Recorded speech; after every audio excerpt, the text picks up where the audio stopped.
अखण्डमण्डलाकारं व्याप्तमेन चराचरं तत्पदं दर्शितं तेन तस्मै श्रीगुरुवे नमः। अज्ञानान्धस्य लोकस्य ज्ञानाञ्जनशलाकया चक्षुरुन्मिलितं तेन तस्मै श्रीगुरुवे नमः। परम मंगलमय विष्णु परमात्मा एवं तत्वदर्शी सद्गुरु को नमन करते हुए केंद्रीय अध्यात्म विज्ञान शाला ओंकारेश्वर के संस्थापक भगवान श्री मायानंद चैतन्य जी के श्री चरणों में सादर नमन। तत्पश्चात केंद्रीय अध्यात्म विज्ञान शाला ओंकारेश्वर से पधारे हमारे परम पूज्य स्वामी जी एवं सभी आचार्य गणों एवं शक्ति स्वरूप देवियों को सादर नमन वंदन। अभी कुछ दिन पहले शीतला माता प्रांगण में नवम बुद्ध अवतार भगवान श्री मायानंद चैतन्य जी की 154वीं बुद्ध जयंती का कार्यक्रम रखा गया था। आज मुझे और वही बुद्ध जयंती के उपलक्ष्य में बोलने का सुंदर सुअवसर प्राप्त हुआ है। विश्व प्रकृति की इस अखंड मंडलाकार योनि में घूमते हुए एक क्षण के कोट्यांश भी न रुकते हुए नीचे गच्छन्ति ऊपर चंद्रसा चक्र नेमि क्रमे इस सिद्धांत अनुसार यह घूम रहा है। इस घूमते हुए स्वयंभू सनातन चक्र गति में नीचे की ओर जाते समय मानव लोक में अक्रांति का दृश्य दिखाई देता है। इसी को कहते हैं कि अनेकृते युगे धर्मा त्रेतायाम द्वापर पर अनेकृते युगा निर्णाम हासानुरूपत, मतलब इसके परिणाम स्वरूप दिखने वाला इस तमोगुण प्रधान व्यष्टि सुख भोगों की कामा शक्ति प्रवृत्त होती है, जैसे कि दुष्टाचार, अनाचार, राक्षसी और आसुरी क्रूरता और विनाशकारी प्रवृत्ति होती है। तो विश्व की मानवता के बीच वर्तमान में सतह यानी जाति मत संप्रदाय का आपसी प्रेम व्यवहार के बीच नष्ट विनाश होता दिख रहा है। इसका एकमात्र कारण क्या है? अंश का भाव, यानी ईश्वर अंश जीव अविनाशी और चेतन अमल सहज सुखदासी को का जो हम ईश्वर के संतान है उसको हम भूल गए हैं। और ये विश्व एक स्वरूप परमात्मा यानी हम अपने निजमूल स्वरूप को भूल गए हैं। अवतार यानी ज्ञान विज्ञान देने के लिए स्वयं विश्वरूप परमात्मा ही अवतार लेके इस धराधाम में उनका आविर्भाव होता है। कहते हैं कि युग धर्म परावर्ते काले सिद्धे प्रभु यानी कर्तुम धर्म व्यवस्थापनम जायते मानु शेष विह, यानी वायु पुराण में लिखा है कि काल भी शिथिल हो जाता है यानी धर्म की स्थापना के लिए मानवीय योनि में अवतार का आविर्भाव होता है। अवतार एक शरीरधारी मानव विभूति ही होते हैं। कहते हैं कि भगदारे भगवान है, भगदाता अवतार, सद्गुरु बिन दोनों नहीं, यह अनुभव को सार। अतः विश्व प्रकृति की इस मानवीय योनि में केवल 10 ही अवतार होते हैं। कच्छ, मच्छ, वारा, नरसिंह, वामन, परशुराम, राम, कृष्ण, बुद्ध, कल्कि।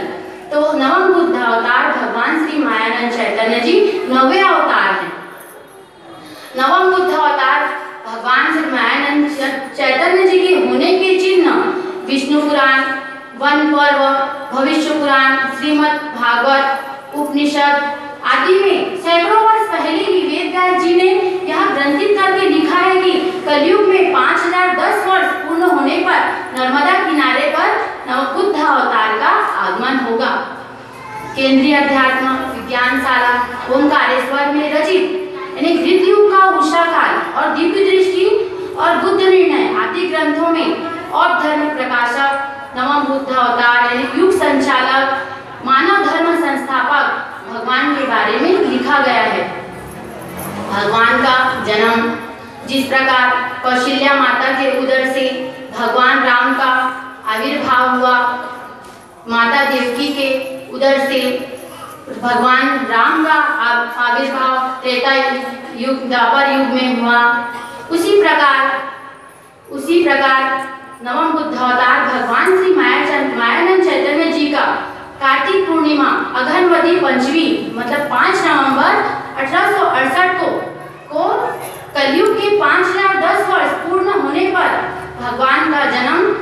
ग्वालियर के ग्राम उमरी में उनका एक संस्कार संपन्न देसाई परिवार में उनका आविर्भाव हुआ। पिता का नाम आनंदी माता के गर्भ से उनका आविर्भाव हुआ। पिता का नाम लक्ष्मणराव जी देसाई थे। पिताजी एक कर्तव्यदक्ष तहसीलदार थे। भगवान से पूर्व उनकी 2 बड़ी बहन थी। पुत्र प्राप्ति की खुशी में पिताजी ने उनका नामकरण विधि भी रखा गया था। वे नामकरण विधि रखा गया था, उसमें भगवान का नाम रामचंद्र देसाई रखा गया था। भगवान पुत्र प्राप्ति की खुशी में ग्राम उमरी में एक आनंद छा गया था। इसलिए भगवान के पिताजी ने ग्राम उमरी में मिश्री बंटवाई थी और लोग कहते थे कि आपका बेटा मिश्री सा मीठा होगा। भगवान दिखने में बहुत सुंदर, सुडौल और वज्र समान उनका शरीर था। भगवान के नेत्र बहुत तेजस्वी थे। भगवान रामचंद्र देसाई उनका उपनाम लोग उन्हें प्यार से भाऊ कह के पुकारते थे। भगवान की सारी शिक्षा पिताजी एक कर्तव्यदक्ष यानी प्रामाणिकता और तेजस्विता के लिए प्रसिद्ध थे। इसलिए उन्होंने ज्यादा दिन तक अपनी नौकरी नहीं की। इसलिए परिवार की आर्थिक स्थिति ठीक न होने के कारण भगवान ज्यादा उच्च शिक्षा ग्रहण नहीं कर सके। लेकिन भगवान प्रज्ञा संपन्न और प्रसन्न व्यक्तित्व होने के कारण भगवान सभी शिक्षकों के प्रिय थे। पिताजी ने उन्हें उच्च शिक्षा तो नहीं दिया, लेकिन भगवान को हर संकट और मुसीबतों ने हर परिस्थिति से भगवान को पिताजी ने लड़ना सिखाया था। जो आचार्य माटीकर जी हैं वो कहते हैं कि हम पिताजी को दोष नहीं दे सकते कि भगवान को उन्होंने उच्च शिक्षा विभूषित नहीं किया, क्योंकि भगवान को तो विश्व का यानी महाकारण अवस्था का कार्य करना था, जिसके लिए उन्हें शरीर, मन और बुद्धि की आवश्यकता पड़ती थी। भगवान अब 16 वर्ष की आयु के हो चुके थे। उन्हें अपने पिताजी लक्ष्मणराव जी देसाई के साथ बनारस जाने का सुंदर सुयोग्य अवसर प्राप्त हुआ। पिताजी घर से बाहर गए हुए थे तो भगवान टहलते दशाश्वत में घाट में 1885 में भगवान अपने पिताजी के साथ बनारस वाराणसी गए। वहाँ वे घूमते घूमते वे दशाश्वत में घाट में आए। वहाँ एक दिव्य मूर्ति गंगा में स्नान करके सीढ़ियों की ओर से ऊपर की ओर आ रहे थे। तो भगवान ने उन्हें देखा। वह दिखने में बहुत तेजोमय, शुभ्र दाढ़ी, मूंछ, तेजस्वी नेत्र दिख रहे थे। भगवान ने लोगों से पूछा कि यह दिव्य मूर्ति कौन है। तो लोगों ने बताया कि यह विशुद्धानंद सरस्वती जी है।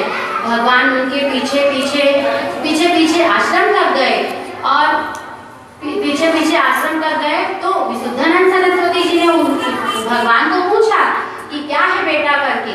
तो भगवान ने कहा कि मैंने अनेक साधु संतों से दिव्य चक्षु का जो कृष्ण जी ने अर्जुन को दिया था, इसके बारे में जो दिव्य चक्षु का ज्ञान कृष्ण जी ने अर्जुन को दिया था, वह ज्ञान क्या है सब लोग मैंने अनेक संतों के माध्यम से यह ज्ञान जानना चाहता था, लेकिन मुझे यथार्थ में कोई नहीं बताता। तो आप क्या इस गुह्य रहस्य को जानते हैं? विशुद्धानंद सरस्वती जी एकदम आश्चर्य हो गए और भगवान को कहा कि भगवान को एक जमीन पे पड़ा कंकड़ उठा के बताया कि ये जो दिख रहा है वो क्षण और जो इसके अंदर कुटस्थ रूप से लबालब भरा है वो अक्षर, और दोनों को जो पकड़ के रखा हुआ है वो पुरुषोत्तम, जो इस पुरुषोत्तम पद को सिद्ध करके बताएगा, वह कलयुग में बुद्ध अवतार के नाम से जाना जाएगा। भगवान को अति प्रसन्नता हुई। उन्हें एक तौर से समाधि की अवस्था लग गई। भगवान ने विशुद्धानंद सरस्वती जी को नमन करके और विशुद्धानंद सरस्वती जी ने और कहा कि मैंने तुम्हारे सहित और अन्य 3 पुरुषों को यह ज्ञान दिया हूँ, लेकिन जो इसको सिद्ध करके बताएगा, जो इस बीज का वृक्ष करके बताएगा, वह कलयुग में बुद्ध अवतार के नाम से जाना जाएगा। इस प्रकार भगवान ने विशुद्धानंद सरस्वती जी को नमन करके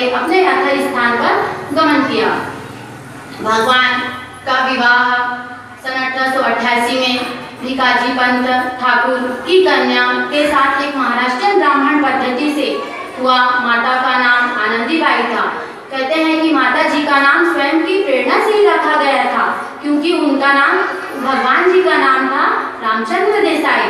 भगवान की आयु उस समय 20 वर्ष की थी। भगवान जी को 2 पुत्र श्रीधर राव और केशवधर राव एवं द्वारिका नामक एक कन्या थी। भगवान 2 साल तक सरकारी नौकरी में यानी सरकारी नौकरी पुलिस विभाग में भी भगवान ने कुशलता पूर्वक कार्य किया, लेकिन उस विभाग की नौकरी में यानी व्यवहार कैसा होता था, सत्य के विरुद्ध होता था, इसलिए भगवान ने वह नौकरी छोड़ दी। इसके बाद भगवान को बहुत सारी आर्थिक परिस्थितियों का भी सामना करना पड़ा। फिर भगवान ने सन 1892 में अपना एक स्वयं का फोटो स्टूडियो स्थापित किया। भगवान की कई लोग कुचेष्टा से अपमान करते थे और कहते थे कि वो देखो लाई की पेटी चली, लेकिन भगवान अपने कार्य में हमेशा तत्पर रहते थे। वो किसी की परवाह न करके बिना अपना कार्य करते रहते थे।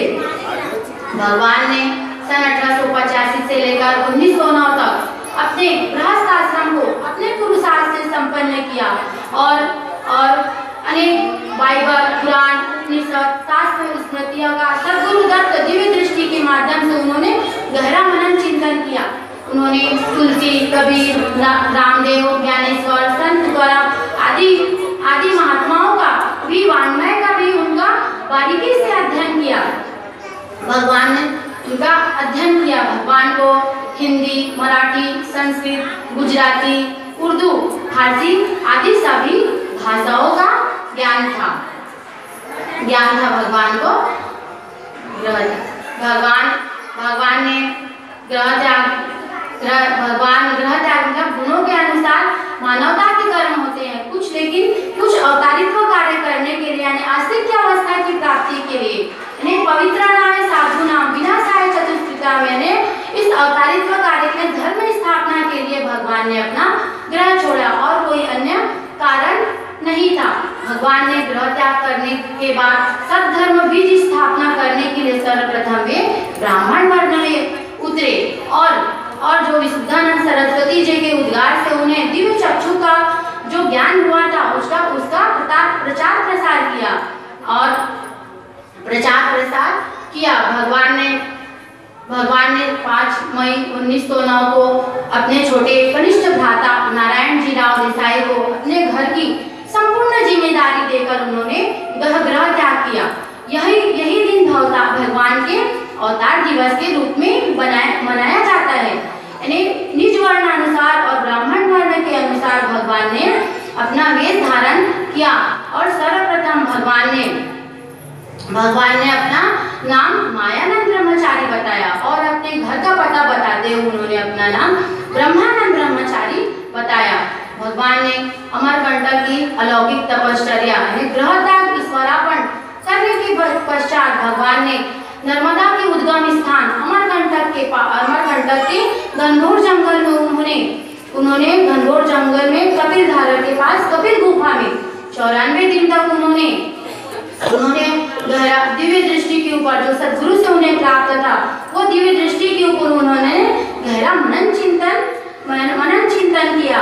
और आचार्य मांडलिकर जी कहते हैं कि जो उन्होंने कपिल गुफा में समय बिताया था वह उनके लिए बहुत महत्व का है, क्योंकि वहां पे उन्होंने जो विशुद्धानंद सरस्वती जी ने उन्हें ज्ञान दिया था, दिव्य चक्षु का ज्ञान दिया था, उसका इन्हें पुरुषोत्तम पद वहां परिस्फोट हुआ, यानी वो पुरुषोत्तम पद उन्हें साक्षात्कार हुआ भगवान। और वहां वो योग युक्ति प्राप्त हुई सरलता से, जिसको भगवान तो खुद स्वयं ही समझे लेकिन दूसरों को समझाने की योग युक्ति भी प्राप्त हुई।